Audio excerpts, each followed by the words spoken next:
why the concept letting go might be actually toxic.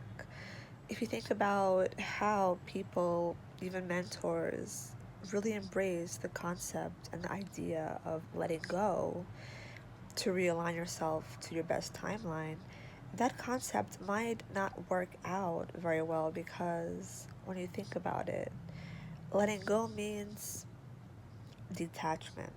It's just, in a way, it can be perceived as a selfish isolation opportunity. However, many people don't take that opportunity in a responsible manner. They just deny, deflect, and choose to dissociate, to not associate exactly. So, when you do want to clear the air, clear the timelines, you don't have to abruptly let go just to try to prove to yourself that when you do want to clear the air, clear the timelines, you don't have to abruptly let go just to try to prove to yourself that you're ready to shift.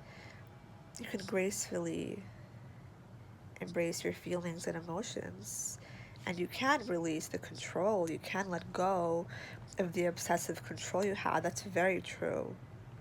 But you don't have to selfishly and close-mindedly throw everything away. So it's also a great reminder to learn that a gentle detachment is also connected to a gentle attachment to something worth of value.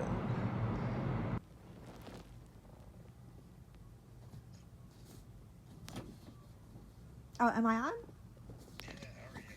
Oh, okay, yeah. Wow, what a beautiful conversation that Hector was talking about, and everybody, Alex, Todd, and Bill, previously on. I think it's such a great conversation, especially about like the idea of math and physics that is kind of a huge tie into spirituality, and I feel like kind of like quantum jumping is such a new theme where it really ties into that whole spiritual way of living, and more people are starting to kind of dive into this reality and actually seeing their subjective realities and kind of like trying to align to a higher objective reality that's collectively aimed towards achieving some kind of positive change within the world. And it's really interesting that when it does come to like quantum jumping, we're kind of learning that there are new paradigms that are kind of open to us all based on this interconnectedness that we're all aspiring to kind of like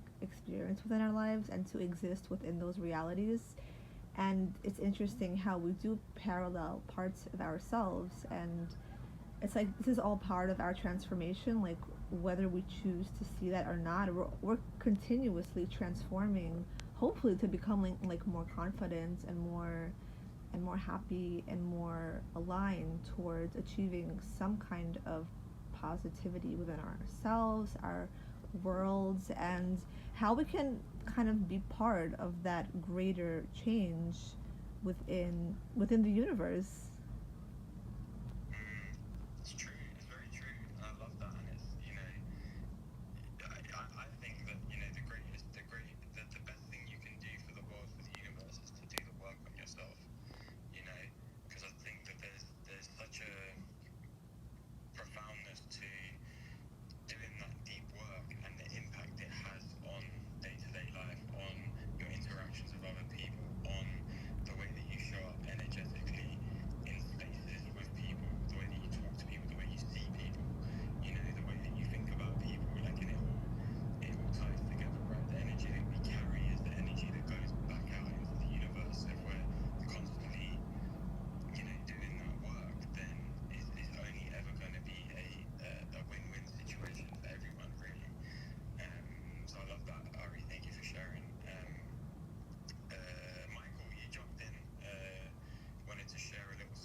Oh, okay. Is it on now?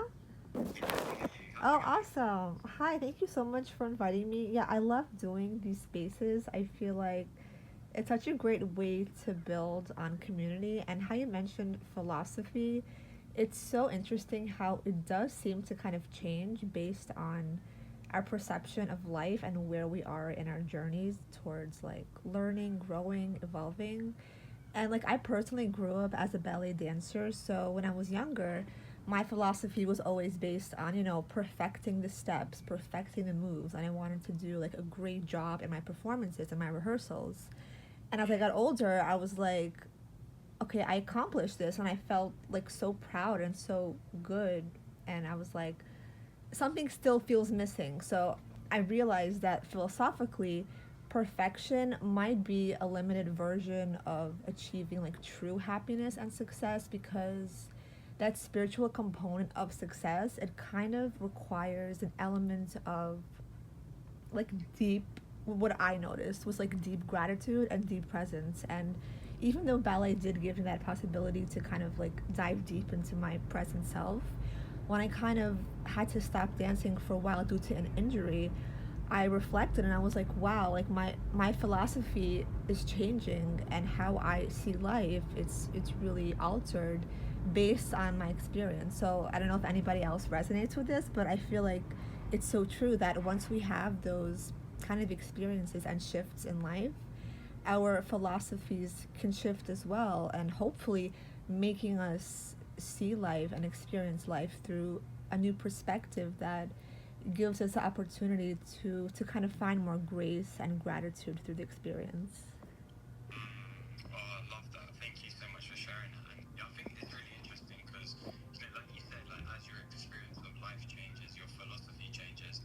I also think that the opposite is true. Like as your philosophy of life changes, your external life changes as well, which was kind of my experience in when I started on my kind of personal development journey.